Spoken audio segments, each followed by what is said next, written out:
Okay, so para naman dun sa part 2 ng crash course natin, so model naman tayo. So again, yung model, dito natin nilalagay yung mga database queries natin. Sabihin natin yung presentation of data is dito natin gagawin. So paano ba mag-create ng model? So unahin muna natin, okay, mag-create lang tayo ng bagong file for model.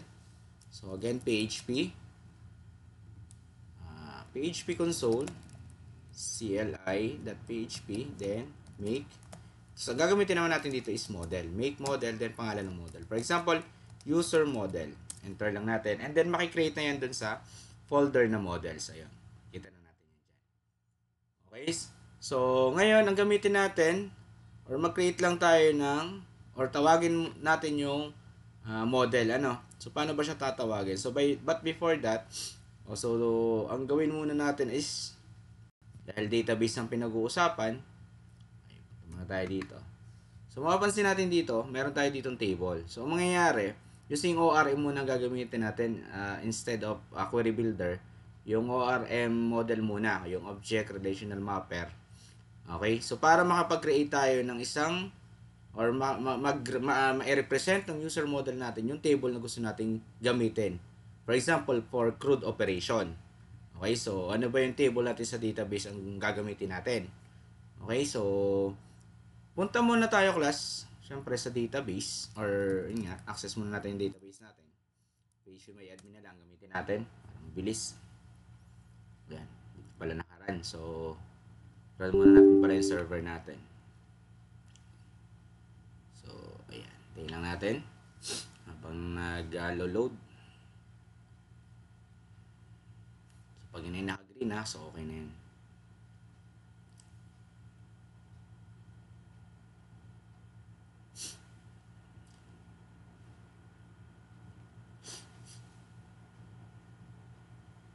Ayan, so green na, okay na.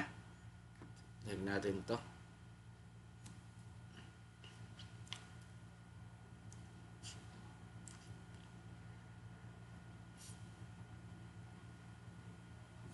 So siguro naman kayo ay familiar na lahat or may alam niyo na kung paano magawa ng database, magawa ng tables and columns.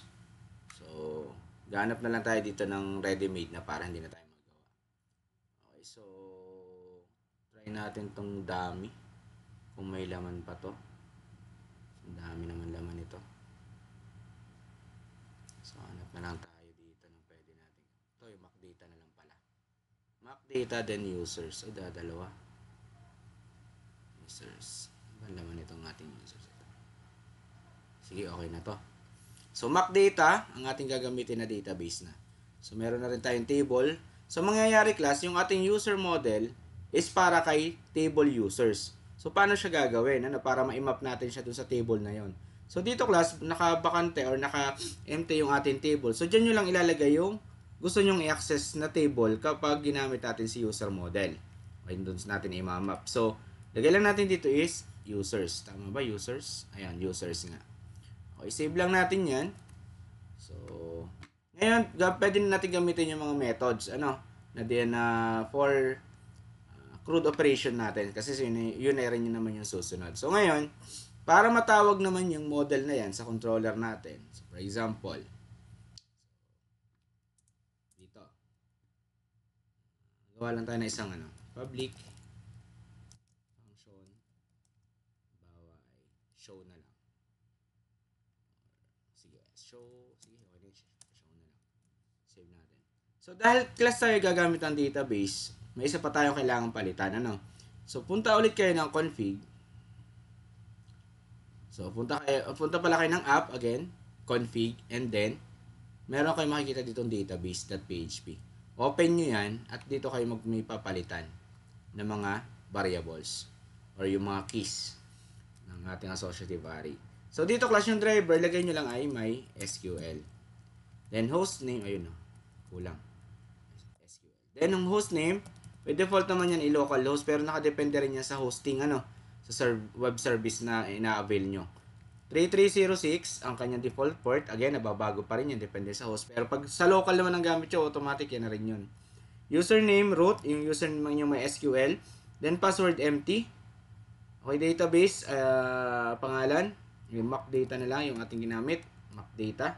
Character set, UTF-8. Okay na yan. Or yung MB4. Bago ngayon. Then, save nyo lang yan. Ano? So, para matest yung connected na kayo sa database, punta lang kayo dito sa ginawa nyong function. Okay? So, para tawagin ka si database, tawagin nyo lang yung this call, then database. Pag yan class ay ginawa nyo, automatic yung this DB, okay? DB, sorry, this DB, na property is mag-create, mag-instantiate, parang ganon. Or, hindi pala nga, ma-initialize pala, sorry. Okay, so, para matest dyan, pwede tayo mag-if this DB. Okay. Kapag dyan ay walang error, nag-true yan, if this DB, echo lang natin, connected, for example. Else, echo, not connected. Then, save lang natin. Okay, so, ngayon, gagawa naman tayo, syempre, nagawa tayo ng function dito. Okay, so paano ba tayo? 'Di ba sabi ko lagi sa route nagsisimula. Ano bang gusto nating ipangalan? For example, testDB na lang. Pag in-access ko yung testDB, so makikita natin ito. Dapat. Okay? So dapat ito yung mag-execute, malalaman natin kung connected tayo sa database or hindi. So ngayon, gawa tayo ng route para sa kanya. Ito. Router get test db yung ating route, then nasa user controller tayo, pangalan niya ay show.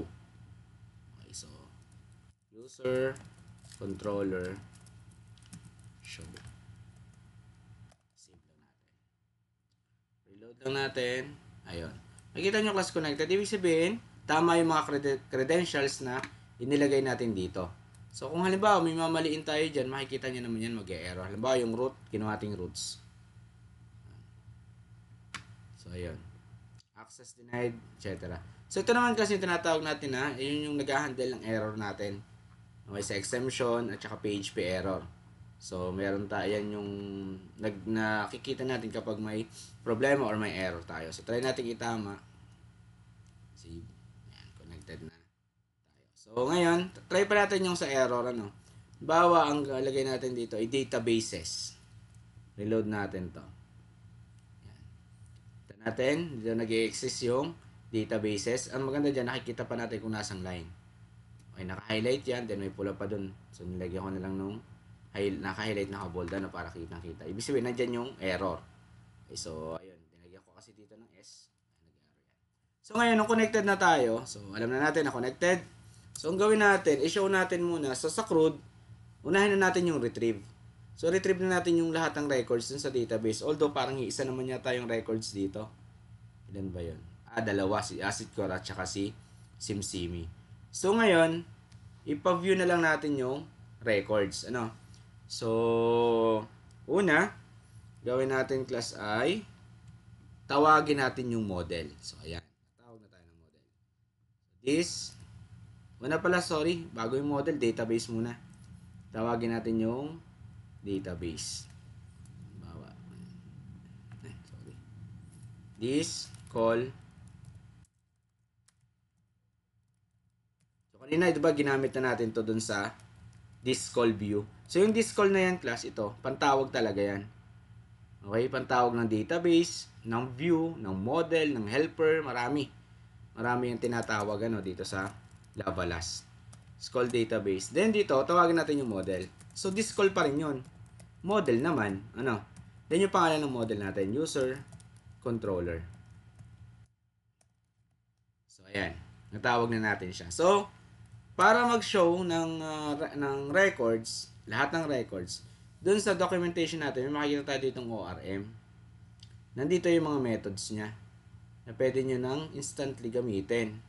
Para hindi na kayo magkukwiri, o gagawa na kayo ng magpo-formulate kayo or magagawa ng statement, SQL statement para lang mag-CRUD, ano. So, dito class, meron tayo sa ORM. Yung mga methods na pwede natin gamitin. Pag-i-insert, pag-update, and pagde-delete. Meron din yan yung pagkuha ng records. Find, pagkuha ng isang record, nakadepende yan sa ID. Meron din tayong all, ibig sabihin lahat ng records. First record, last record, or meron din tayo class ng filter. Kung gusto natin na naka-filter yung i-delete natin or nakadepende sa column kung saan tayo magwe-where, parang ganon. So filter naman ang gamit natin doon. So dito class, dahil mag-show lang tayo ng record, ang gawin natin ay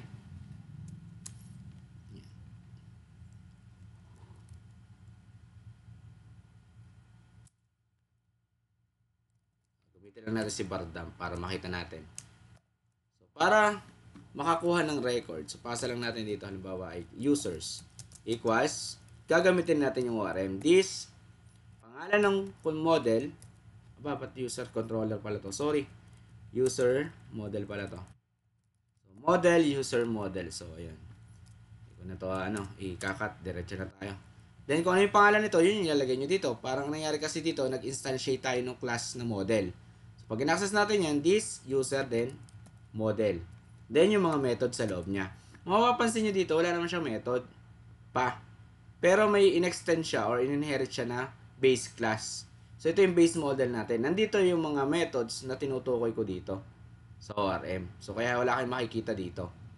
Okay, so pero pwede pa naman kayo maggawa ng sarili nyo pang methods dito. Pwede pa yon. So, para matawag din natin dito. So, ngayon, ang gawin muna natin yung si all. Gamitin natin. Lahat ng records, kuhanin. Parang ganun. Okay, then, ilagay natin dito si users. I-dump lang natin para makita natin kung anong laman. Okay, then, reload. TestDB. So, ang gawin natin yun. Nakikita na natin yung record dyan. Pero, ipalit natin yung show. Palitan natin ang routes para mas maganda. Yung show, gawin natin show na lang. Kasi tapos na naman tayo sa testing. So, alisin na natin to. Gawin natin to ay show. Ayan. Same pa lang ang mangyayari. Or kaya naman, so yung meron tayo ditong user, then show. Para medyo alam na pang kay user yon. So, user, then show. Same lang yan. May nakuha natin yung records. Ibig sabihin, goods tayo. Pwede na natin yung class ipasa. So, doon sa ating view file. So, dito, yung basic CRUD lang kasi dapat, ang gagawin natin ay idiretso na natin hanggang doon sa full CRUD. Okay, para isa na. Isang pasada na yung model na yan hanggang doon sa CRUD, full CRUD natin. Excuse me. So, ayan. Balik tayo dito sa ating user controller. Yan. Okay, so again, nag-view na natin. So, goods na. So, ngayon ang gawin natin, ipasa natin siya dun sa view file. So, sa halip na dito natin ipa-bardap or echo, syempre dapat tatawag tayo ng tinatawag natin na view file para dun siya ma-display. Ilagay natin sa isang table for example. So, create lang ulit ako ng view file.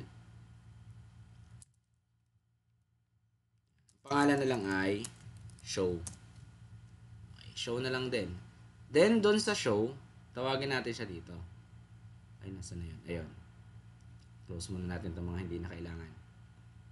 Okay? This call. Call din yun ang gamit. View naman. So, ang pangalan ay show. Try muna natin kung makikita natin dito. View file. Ayun. Welcome to show view. Show view. Okay, so dito, yung users, ang gagawin natin, ipapasa natin dito para doon siya ma-display. So, ilagay lang natin siya sa isang data variable, then users. Then dito class, ipasa na lang natin yung data. Save natin yan. Then, balik tayo class dun or punta tayo dito kay views, yung show. Dito class, gagawa tayo ng table para doon natin i-display yung mga records. So, gawa lang tayo ng isang table, lagyan natin ng border. Para makita natin yung border 1 lang. Then gawa tayo isang table row para sa mga headings, th natin o ID. Tingnan natin yung mga columns sa database. ID, username, email at saka role na lang. ID, username, email at saka role.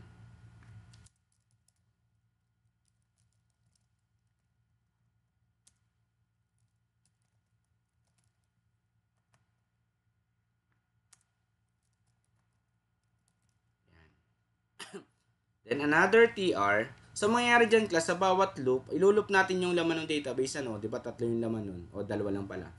So, sa bawat ikot, magkakaroon tayo ng bagong table row. So, yun yung ilulup natin, yung table row. So, yan. Meron na tayong table. Nakakangalay pala dito. So, ayan. So, meron na tayong bagong table. Tingnan natin. Ayan. Balik tayo dito. So, ngayon, gawa ulit or mag-loop tayo ngayon. So, for each, ang gamitin natin kasi ang output natin kanina, kung napansin nyo, yun ay associative array. So, alam naman natin, pag array, ang magandang gamitin na looping ay si for each. So, ngayon, balik tayo dito. Gaya na na-discuss ko doon sa part 1. Yung data, di ba, pinasa natin yung users gamit si data variable. So, dito, yung users na key, magiging variable na dito. Okay? So, magiging users na to. Ito yung array na nag-hold ng lahat ng record. So, pwede natin gamitin yung for each. Then, gawin na natin ay user. Then, close na natin. And for each.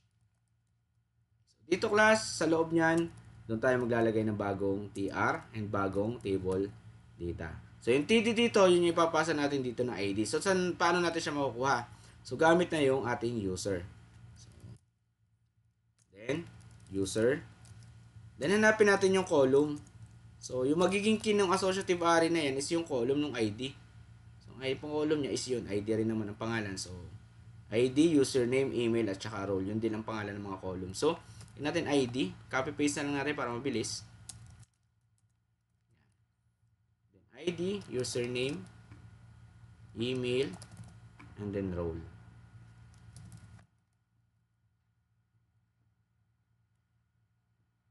Ayun. So, nadi-display na natin ang ating records sa ating view file. Okay, so meron na tayong show or retrieval ng record. So, by the way, lahat ng i-display ninyo sa inyong web page, bago nyo i-display, dapat isa-sanitize nyo. So, pwede kayo gumamit class no built-in HTML escape. Yan, pwede nyo yan, escape. Para in case na may malicious code ang nilagay nyo dyan, so lalahatin nyo yan, lahat ng i-display, isa-isahin nyo dito. Pag kayo naman ay gumamit ng for each, kaysa isa-isahin nyo dito, pwedeng ang gawin nyo class, ay yung array na ang inyong lagyan ng HTML. HTML escape. Okay, para ma-sanitize, ma-filter yung mga dapat ma-filter. So, hindi mag-execute kung JavaScript kasi yan, napa-execute yun. So, possible na prone kayo sa hacking. So, ayan. So, sunod natin class ay yung pag-i-insert naman ng record. So, ngayon, kailangan natin siyempre ng route na naman. So, paano mag-i-insert? So, for example, gawa tayo ng route na. User create. Ayan. So, pag in-access ko yan, pwede ako mag-create ng record. Okay? So, ngayon, gagawa naman ako ng isa pang view file para sa create ng record. So, view, create naman ang gawin ko na view file. So, dito class, sa create, ayan. Maglagay na lang tayo dito ng form. So, yun yung mag-a-accept ng user input eh. Post ang ating method. Then, label muna tayo. Label. So, ating enable ngayon enable natin para medyo matulungan tayo, mabilis-bilis. Label. Form by username.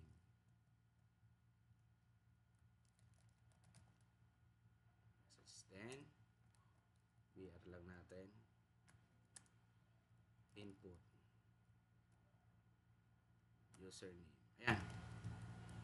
Ganun talaga minsan to.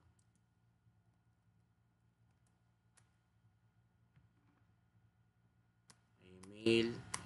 Ayan. Silang BR natin. Para isang lockdown lang. Email. Password. May password ba tayo? Email. Wala. Role lang. Email at saka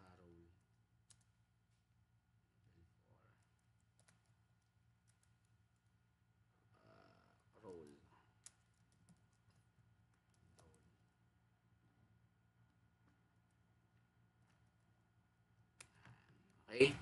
So, nga pala, kulang pa. Meron pa tayong, ayan, doble na. Submit. Ayan. Okay, so, ngayon, meron na tayong view file. Create na tayo class ng route para kay create. Or unahin na muna pala natin dito, yung function. Public function create. Ayan. So, i-off muna ulit natin si snooze na lang muna natin. Okay, so ayan. So ngayon class, tawagin natin dito si view file, this called view pala. Yan yung pangalan ng view file natin. So which is create. Save natin. So access natin dito si create. Wala pa nga pala tayong route. So create muna tayo dito ng route para kay create. So copy na lang natin to para mabilis. Then dito naman user create. Then ito naman ay controller, user controller create. Yun naman daw ang i-access niya. Ito.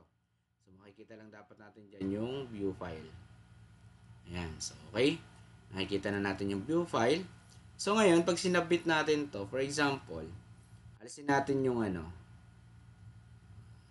alisin muna natin to para magluwag. Yung create, yung show, alisin muna natin yung create. Ayan. Alisin natin yung required, para lang masubmit natin kahit walang laman. For testing. Load lang natin. So, pag sinabit natin yan, ayan. Mapapansin nyo class, nasa create pa rin naman ako, pero nag 404 page not found. Pero pag class in-enter ko to, yan, na-access. Okay? So, pero pag sinabit ko, nagpo-404 not found. So, magkaiba na kasi ng request yon. Pagka ang request nyo isa URL lang, chine-check nyo lang itong route, okay, yun ay get ang method na ginagamit sa route. Kapag ka naman submit, ito, makikita nyo naman dito, ang gamit naman niyang method ay post. So, dapat, yung route natin class ay nag-a-accept din ng post. Pero ang gamit natin dito ay get. So, paano siya mag-a-accept ng dalawang possible na request? So, pwede natin gamitin class yung match na tinatawag. Then, dito sa dulo, ilagay lang natin yung ina-expect natin na mga request. For example, get and post. So, ngayon class, balik tayo dito. Pag sinabit natin or in-enter lang natin yan, goods. Sinabit natin, goods pa rin. Okay, wala tayong magkukuhang error. Ibig sabihin, i-accept nyo na yung dalawang types ng request. Yung get and, at saka yung get, at saka yung post. So, dito class, sa create, ayan. Kung gusto kong mangyari, kapag sinabit ko yung button, kay create pa rin ako mapupunta. Dito pa rin. Ibig sabihin, dito ko pa rin ipaprocess yung aking data. Pwede naman class gumawa kayo ng isa pang method para doon yung i-process. Okay? So, para hindi na ako gumawa, kaya nga ginawa ko dito, sa route, ay ginawa ko na siyang match for get and post. So, dito ko na lang din siya ipaprocess. Okay? So, ngayon, paano ba malalaman nung page kung ang request ay galing sa post? Dito na class gagamit tayo ng I.O., yung input-output. Yan na rin yung ginagamit para kumuha tayo ng records. Para kumuha tayo ng input from the user. So, paano yun? We have this I.O. or input-output. Meron tayong method na method. Ayan. So, lagay pala natin to sa if. Check natin kung submitted yan gamit yung isinapit yan galing sa form. So, para matest yun, dapat ang kanyang method na ginamit ay post. Kapag method daw ay post, ayan, ito yung gagawin niya. Ibig sabihin, kapag ang sinabit nito, ibig sabihin galing post, yung nasa loob nito ang gagawin. So, para kumuha ng input, so mapunta tayo dun sa create, may mga pangalan yan, yung mga text boxes natin, username, email, at saka role. Kailangan natin yan. Kasi pag gusto natin yung kunin, so dito class, di ba meron tayong dati na ganito, post username. Papasa natin sa isang variable. For example, username equals post username. Ngayon, sa Lavalas, meron tayong this IO. Then post. Yan naman class yung kukuha ka galing sa mga form elements mo. Post naman. This IO post. So, makukuha mo dun ay yung username. So, copy na lang natin to. Gawin natin tong email.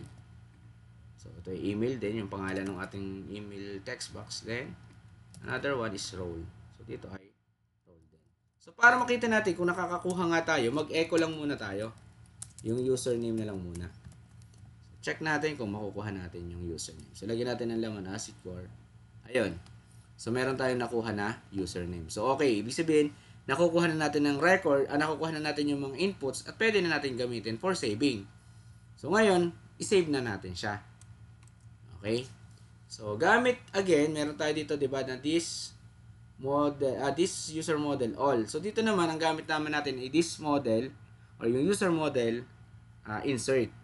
So, kung gagamit tayo ng database, ang mangyayari class, kailangan natin itong ikuhanin at gagamit kayo ng model, kailangan natin itong ikuhanin at i-copy-paste din dito. Paste ulit natin dito sa method. Okay? Kasi nga dito, nung tinawag natin, meron siyang local scope lang, dito lang siya accessible. So, kung gagamitin natin kay create, kailangan ulit natin siyang tawagin. So, dito naman class papasok yung tinatawag natin na pwede natin, or meron tayong two ways para i-load yan na mas mabilis, mas madali. Na hindi na kayo paulit-ulit, mawawala yung mode nung yung ibig sabihin ng dry, yung don't repeat yourself sa OOP. Kasi nga paulit-ulit to. Kung maglalagay pa ako ng update dyan, lalagay ko po ulit yun. Kung delete, ilalagay ko ulit yan. So, yung isang way class, para siya maging accessible sa loob ng ating controller na to, okay, para hindi tayo tawag ng tawag, kagaya ng ginawa natin to, pwedeng itong database call at saka yung model call ay ilagay na lang natin, X na lang natin ito. Ilagay na lang natin dito sa tinatawag natin constructor. So, ito yung constructor. Nag-execute yan kapag, di ba, ang constructor, kapag nag-instantiate yung ating class. So, ilagay na lang natin dyan para automatic matatawag yan. So, dito class, hindi na tayo maglalagay din. Yan. Okay? So, try natin class yung show. So, dapat yan ay malabas pa. Yan. Hindi na show. Mali spelling. Nakikita pa rin natin. Yan yung isang way. Kaso nga lang class, kung gagawa kayo ng isa pang constructor o marami kayong controller, sa bawat constructor, ilalagay nyo pa rin to. Kung gusto nyo class, pag run ng Loveless framework ng inyong program, ay automatic na yan ay tatawagin, ilo-load. So, pwede nyo class yan ilagay na sa tinatawag natin na auto-load. Nasaan yun? App, config, then auto-load. Yung database natin dito is library, yung user model natin dito is model. So, dito sa auto-load, meron tayo dito pang load ng library. For example, library, diyan natin ilalagay yung database para ma-load siya agad pag run. Then, sa model, ayan, maglalagay naman tayo dito ng user model para automatic din yan mag-load. At pag ginawa nyo yan class, kahit alisin nyo na to, wala nang problema. Sa buong program mo, pwede mo nang tawagin yun. Pwede mo nang gamitin rather yung database mo at user model. Okay, ganun lang ha. Yung isa pwede sa constructor para maging accessible sa lahat ng method sa loob ng constructor, or kung gusto niyo naman mabilisan, ilagay niyo na lang siya sa auto-load. Pero again, ang ini-auto-load lang natin is yung laging ginagamit. Kagaya nga ng database na yan. So, pwede yan nasa auto-load na. Pero kung halimbawa, yung user model, minsan mo lang naman siya gagamitin, pwedeng dun mo na lang sa controller kung saan mo siya gagamitin, ilagay, i-call. Yung this call model, tapos yung user model. Okay, so ngayon, ayun, nilagay ko na siya dito para auto-load na rin siya. So, hayaan ko na lang muna siya dyan. Ano? So, next ay yung create nga. Ayan, so ngayon, if, try natin daw i-insert yan, this user model, pangalan ng model natin, nag-handle ng users table sa database, meron tayo class na insert. Yung insert natin dito class, may mga parameter pa yan. Okay, so, kailangan class natin gumawa ng, for example, array variable. Ayan. And then dito class, array, pwede rin to ano. Sanay ako dito, palibasa, yan yung pinakauna. Dito class, pag mag-insert tayo, column tapos value. So, for example, this one, ano ba yung column na lalagyan natin ng laman? Sa database, meron tayong username na column. Lagyan natin ng laman. So, associative array pa rin to. For example, ang ilagay natin ay si username. Yung galing kay, galing dun sa ating form. Then, salpakan din natin si email. Galing din sa ating HTML form. So, ang pangalan naman ay email. Then, yung last, ilagay natin si scope. Scope, si role pala. Then, nilagay natin dyan ng value is yung role. At yan na class yung magiging, this is a column name, value, etc. Yan na yung class magiging value or magiging parameter ng insert. Magiging yan, argument.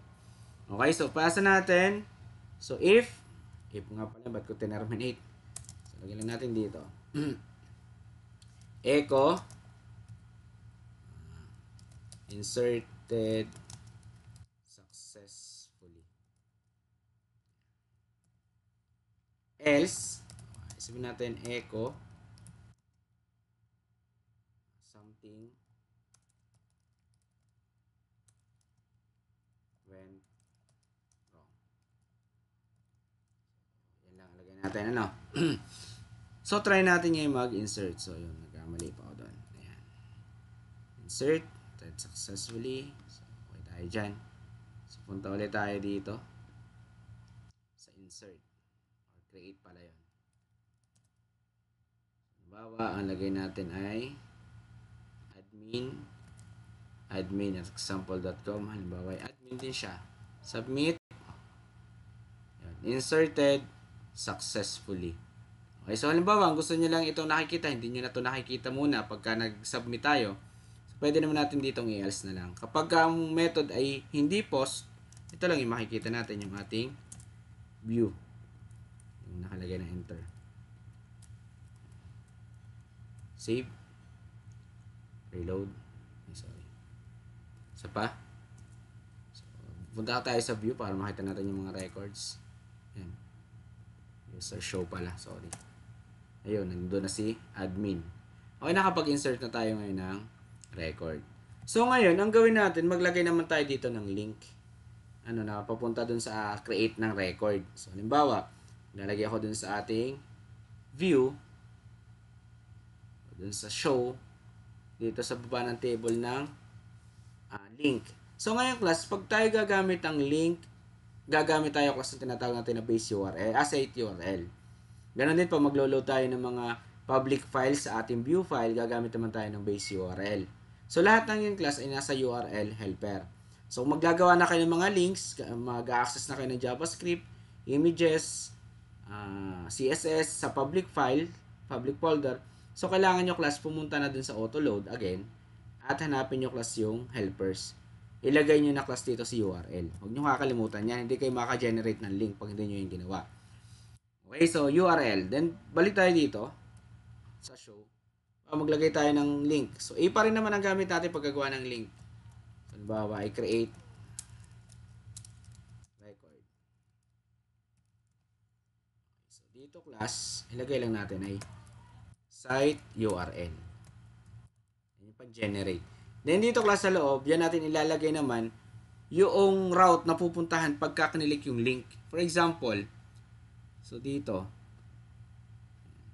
ang ating route ay create, user create. So dito class, ilalagay natin ay user create. So by the way class, kanina, dun sa create, hindi tayo naglagay nga pala dito.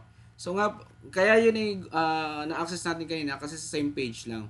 Pero kung sa ibang page nyo siya papadala, pag kinilik yung button, so dapat lagyan nyo din to ng site URL. So ngayon, pinaka-save talaga dyan, may site URL yan. Kahit sa same page lang yan, sabihin nito class, sa same page lang siya pupunta. Or dun pala sa create page. So for example, lagyan lang natin ay, ano yung route natin sa pag-create? User create. So, lagyan natin dito yung route sa pag-create user, then create. So, ngayon, gawa ulit tayo ng bagong record. So, meron na tayong create record, click lang natin. So, ayan. Mapupunta na tayo dun sa user create. Mapapansin nyo din class, sa bawat link na ginagawa nyo, meron yung index.php. Kasi nga sabi ko, yan yung front controller. Okay? So, para maalis yan class, although yan naman ay gagana kahit wala nga yan eh. Kapag nasa development server kayo, gagana pa rin yan. Walang nangyari, walang nabago. Pero pag kayo nag-deploy, may kailangan kayong gawin para kung gusto nyo tanggalin yung index.php na yan. Okay, so para matanggal yan class, punta lang kayo dito sa pinaka-root directory. Hanapin nyo yung htaccess.example, i-rename nyo lang yan. Gawin nyo lang yan na .htaccess. Okay? Then, dun sa config, punta ulit kayo, app config, tapos config.php. Dito class, ay papalitan nyo na yung, aalisin nyo na to. yung index.php, i-remove nyo na. Then, save nyo. Save. Ngayon class, kapag tayo nag-create ng record, ayan, hindi na nasama yung index. So, ganun lang class ha. Bago nyo i-deploy at ayaw nyo may index dun sa inyong mga pages, kailangan class ay tanggalin nyo.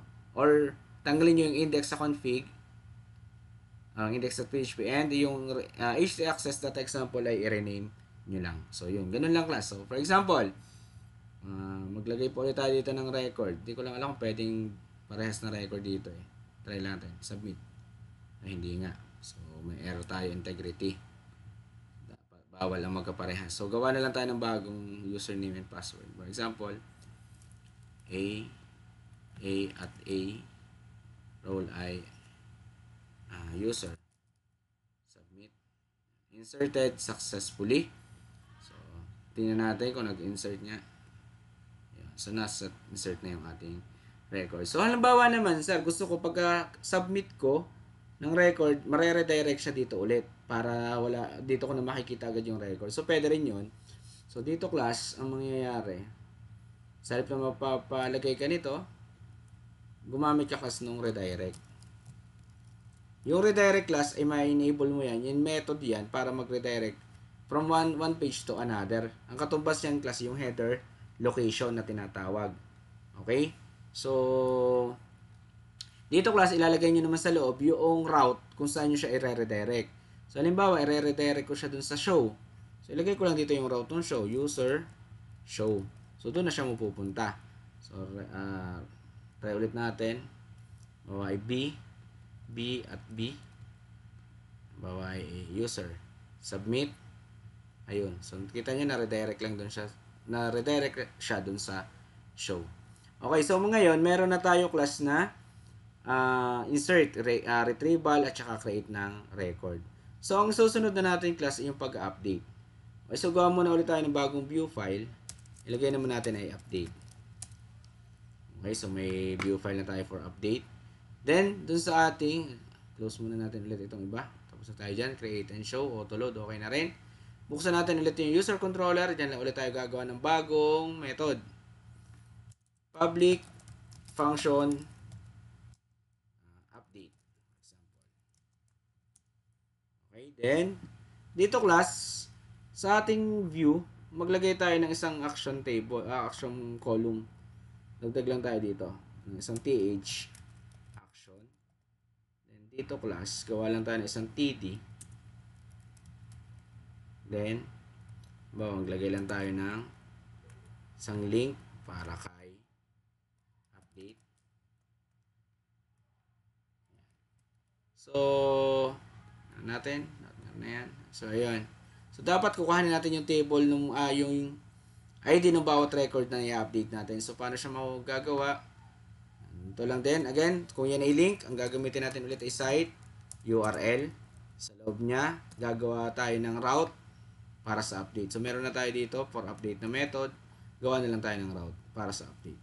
So, yung update natin, match din ang gagamitin natin doon kasi dapat pwede sa get and post. Doon ko na lang din siya ipaprocess sa same page.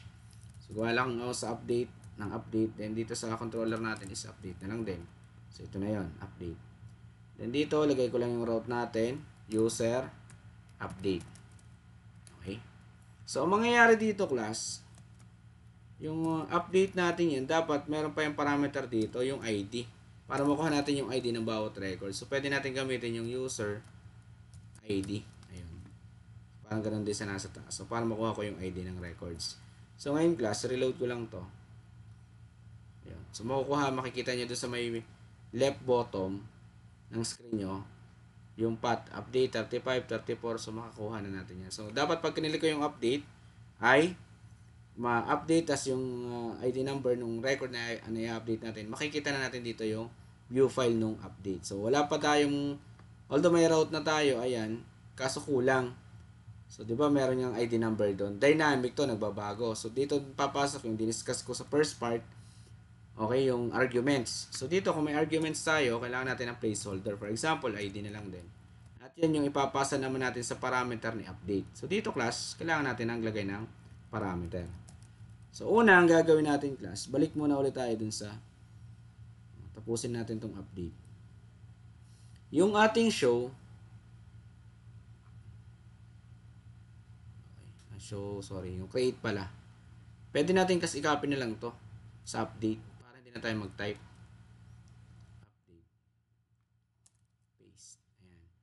So dito class, papalitan lang natin to. Gagawin lang natin tong update kasi yan yung ating route para sa update. Ayun. Update. Then again, may ID pa yan. Kailangan natin isama yon.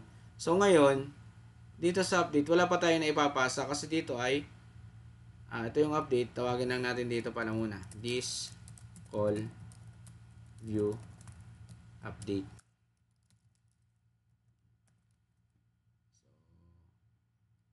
Wala pa tayong malalagay na ID dyan kasi wala pa tayong pinapasa dito sa second parameter na ID.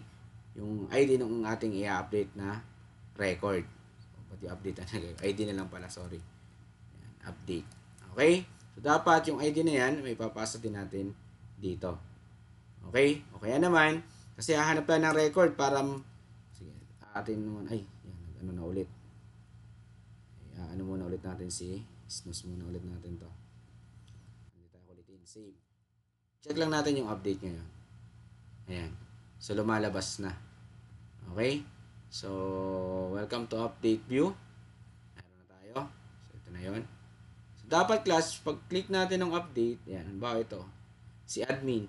Lalabas dito yung admin at example.com at saka admin dito. So, para yun gawin, malagyan natin yan ng value. Sa user controller, gagamit naman tayo class ng find na method. So, meron din yan dito sa Lavalas framework natin. Yung find, ayun. Ang gamit natin dyan na parameter is ID, nung record na hanapin. So, dito, pwedeng gawin natin is user equals this, pangalan ng model, user model, then find. Then, ilagay natin yung ID. O, yung nakukuha nating ID dun sa arguments natin sa URL. Ayun. So, ito. Yung mga ID na yan. So, yung makukuha natin dito. Then, dito class, sige, try na natin ulit. Tulungan tayo ni Copilot. So, try natin si Copilot ulit. If, ganun pa rin ano. Yun. Meron na tayong update. Ayun. So, nakakatawa, nagpakita na agad using Copilot. So, again, meron tayong this IO method. Kagaya din lang yan ng insert. Ay post. Kukunin niya yung mga nakalagay doon sa ating text boxes na in-update. Ipapasa ulit natin sa isang data. And, ang update natin may 2 parameters. Ang una, yung ID ng i-update. And yung pangalawa is yung mga columns and values na gusto nating i-update. Then, redirect lang ulit natin kay user show. Then, dito class, nasa na yung ating ito, para nga sabi ko sa inyo, ito magkaroon ng laman, kukunin naman natin yung si user na yan. So, ang gawin na lang natin dyan, lagay natin sa data. Then, users. User lang pala. Yan. Then, yung data na lang ilagay natin dito para makuha natin yung information ng record na may data na yon. Punta lang tayo dito sa update. Dito, maglalagay lang tayo sa bawat isang text box ng value. At dyan natin kasi ilalagay yon. Tatawagin na natin dito so dito gagamitin kayo ng HTML escape ha, huwag nyo kakalimutan para save. So dito class ay tawagin natin si user, then yung ID. So again, yung user na yan yung nasa controller natin. Ayun, nag-keyan siya dito sa controller, pero nung ipinasa natin yung data dito sa ating view file, okay, naging variable name na siya. So ganun lang copy lang natin to. Sakit na yung likod. Okay, so paste lang. So sa halip na ID, hindi pala ID yan, username, sorry. Username, ito ay email. Then yung isa natin ay para sa role. So, dapat ay lalabas na. Reload. Ayun, may sumala. Admin example, meron tayong mali dyan. Doble.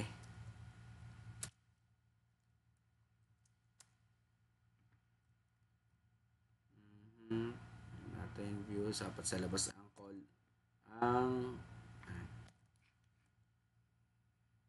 okay, ngayon reload ulit natin. Ayun. So yung role para may sumablay pa. Hindi lang, nawala lang yung break. Ayun. Nawala ang, yun. Nakain siguro kanina. Load. So, ayan. Okay na. So, halimbawa, i-update natin. Tingnan natin kung halimbawa si admin. Si admin daw ay ginawa na lang user. Submit. Ayan. So, ayan. Makapansin nyo, class. Page not found. Kasi yung ating update dito ay walang. Ayan. Diba yung update natin sa route ay dapat may placeholder. So, lalagyan natin yan. So, dito class, maglagay lang tayo ng ipinasa natin kanina. Yung user, then ID naman. Para babalik siya dun, or ang update natin is yung ID ng user na yan. So, balik. Ulit natin yung user. Submit. Ayun, si admin ay naging user na lang. So, nakakapag-update na tayo ng records. And, yung pinakamadali dyan class ay yung delete. Ayan, nabuksan ko pa sinabi ka. Delete. So, halimbawa, meron ako ditong, or maglalagay ako dito ng delete pala sa view. Dagdagan na lang natin siya sa user controller, sa show. Update natin, dagdagan lang natin siya ng isa. Copy. So, para mas maganda, enter natin. Para kita. And dito, ilan tayo noon?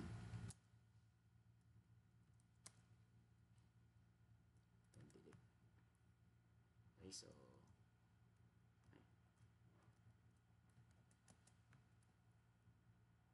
Delete. Ayan. Okay, so dito naman may delete na tayo. Wala na tayong kailangan dito na form. Meron na tayo dyan na delete. So, try natin dito. So, dapat pag kinilik ko to, madi-delete na. So, gagawa na lang ako dito ng sa controller ng delete naman. Public function delete. Ayun, meron na ulit.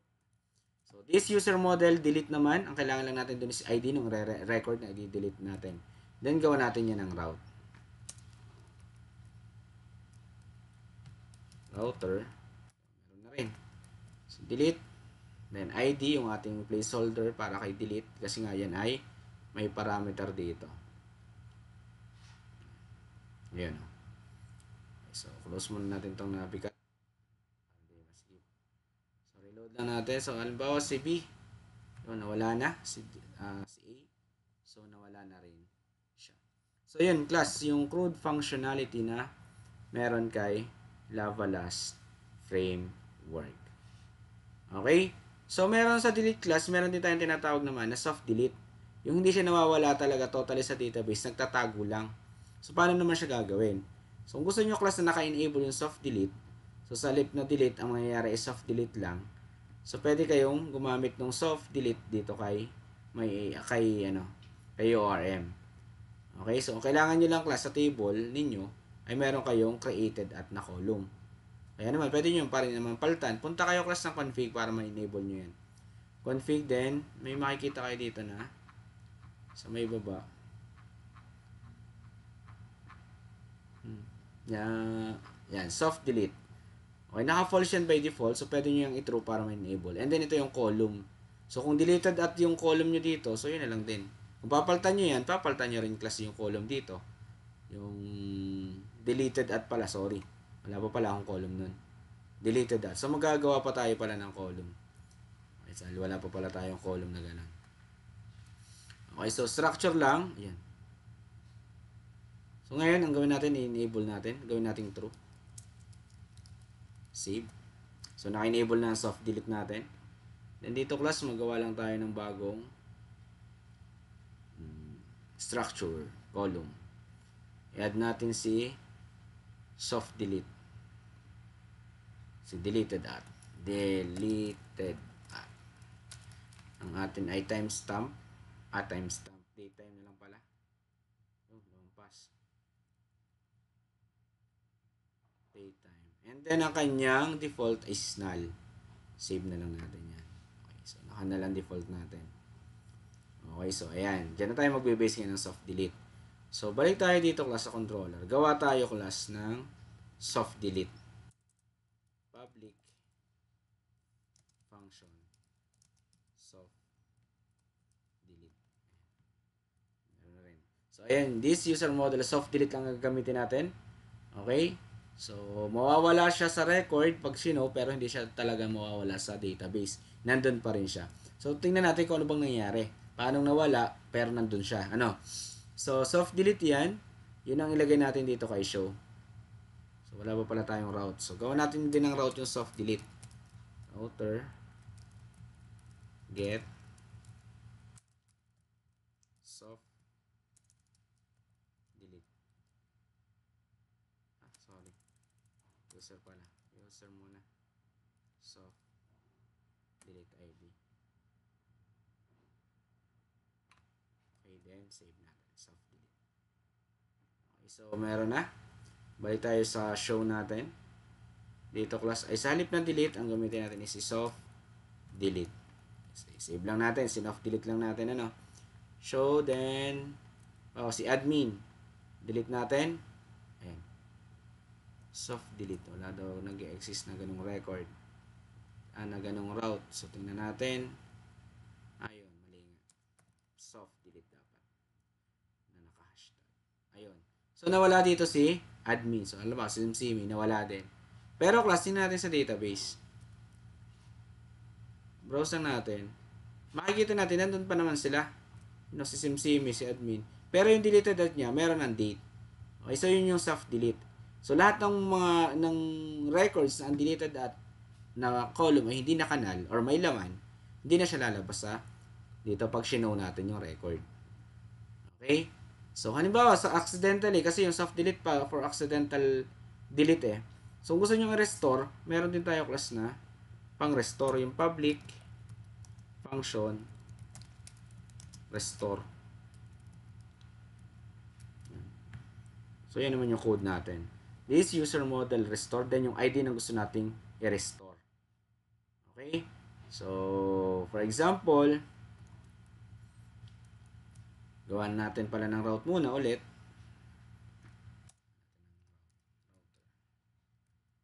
Restore. So, meron na tayong route para kay restore. Punta tayo dito.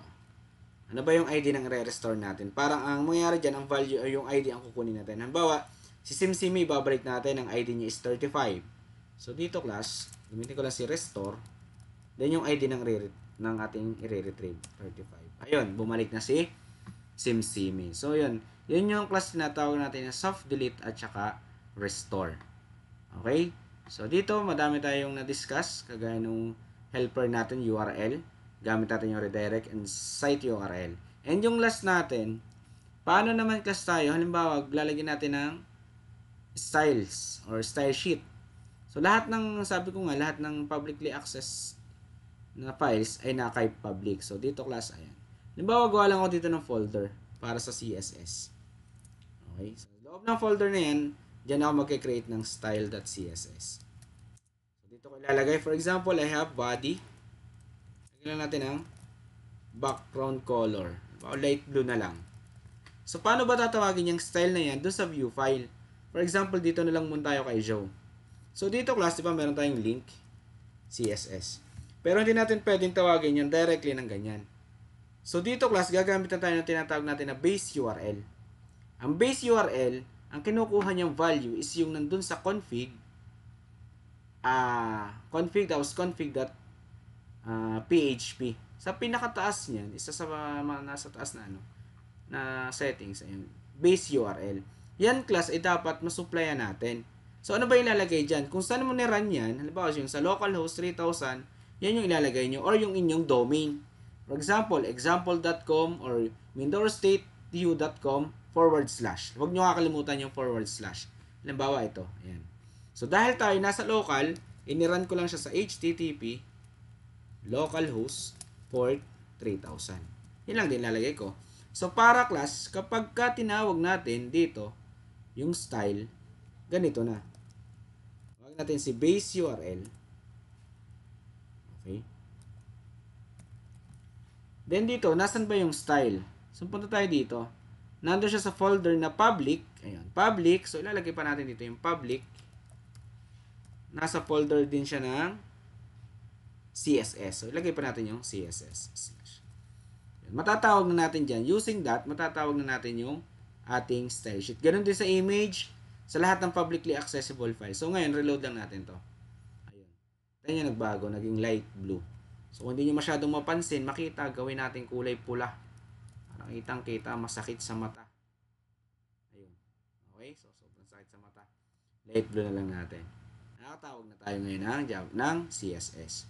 So, kung JavaScript yan, kung image yan, ganun din lang ang inyong gagawin. So, that is yung base URL. So, again, dapat may laman yung config nyo ng base URL bago nyo siya magamit.